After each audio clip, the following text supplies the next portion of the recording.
Hello traders, welcome back to the Forex Geek where we dive deep into the tool that can help you make smarter trading decisions. And in today's video, we're going to be talking about one of the most versatile and widely used strategies in trading world, the moving average swing trading strategy.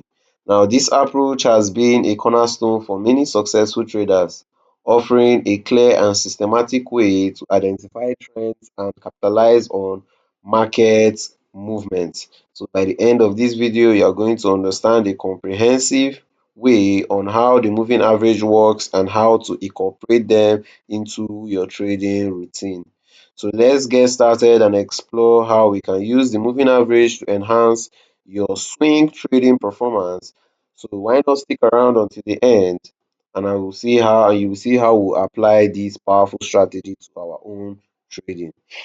Now, what are the moving average and the moving average are fundamental tools in the technical analysis world used to identify trends and smoothen out price fluctuations in the financial market.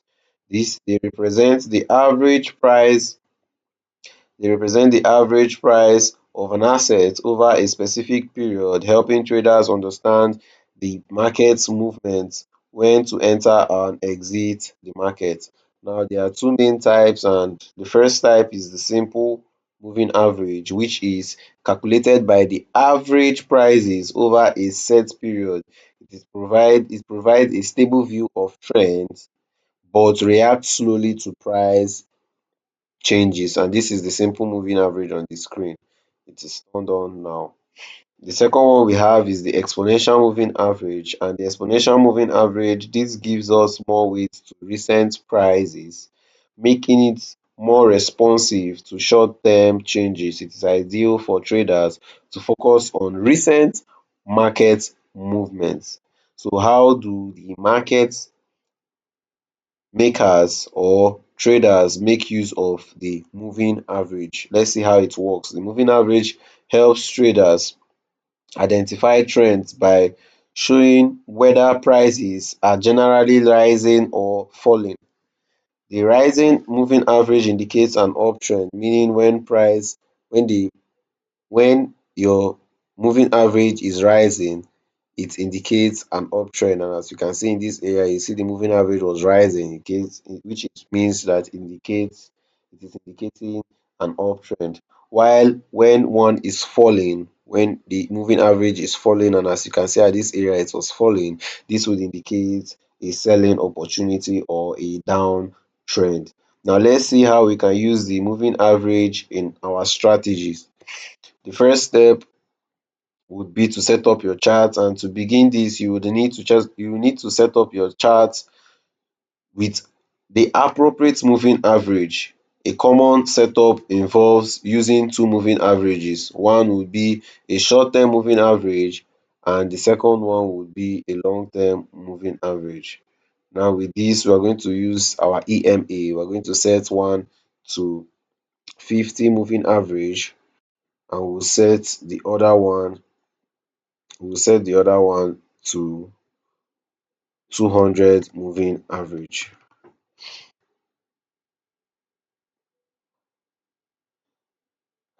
Now once you have set this up, you'd have to remember that the combination would help us identify both short-term fluctuation and long-term trends.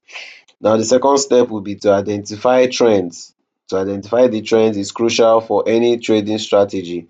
If the short-term moving average is above the long-term moving average, this indicates an uptrend. Now when it is below the long-term moving average, it suggests a downtrend. Remember, the short-term moving average is this red line. This is the 50 period moving average, while the yellow line is the 200 moving average. So when the 50 moving average crosses below the 200 moving average, this indicates a downtrend. Now the 50 moving average crosses above the 200 moving average, this indicates an uptrend. As you can see, At this area, market the 50 moving average crosses above the 200 moving average, which indicates an uptrend. So you just need to check out for a crossover in the market to identify at what direction you would want to trade in. Now the third step will be generating buying and selling signals. The buy and sell signals are generated when the short-term moving average crosses over the long-term moving average.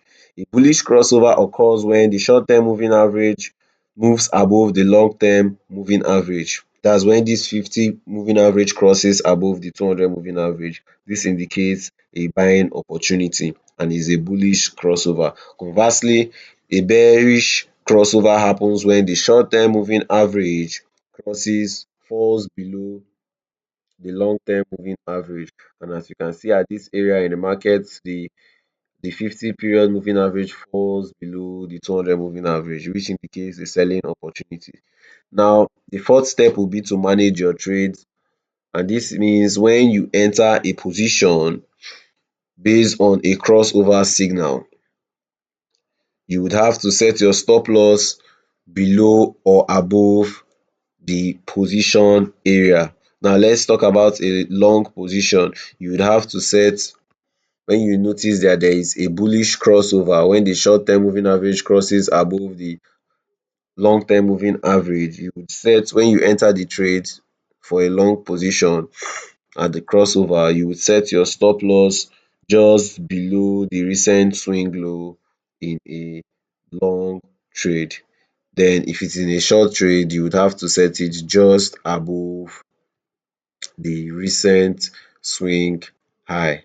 Now let's look for a short position to get an idea of how we set the stop loss. And as you can see at this area, when we enter a short position here, at this area after the crossover, we can enter our position at this area and we'll set our stop loss just above the most recent swing high. This is where you would aim your stop loss and your stop loss in a long position and in a short position. You can also use the moving average itself as levels to set your stop loss, providing a dynamic adjustment to market condition. Now, let's consider an example where you would identify a bullish crossover.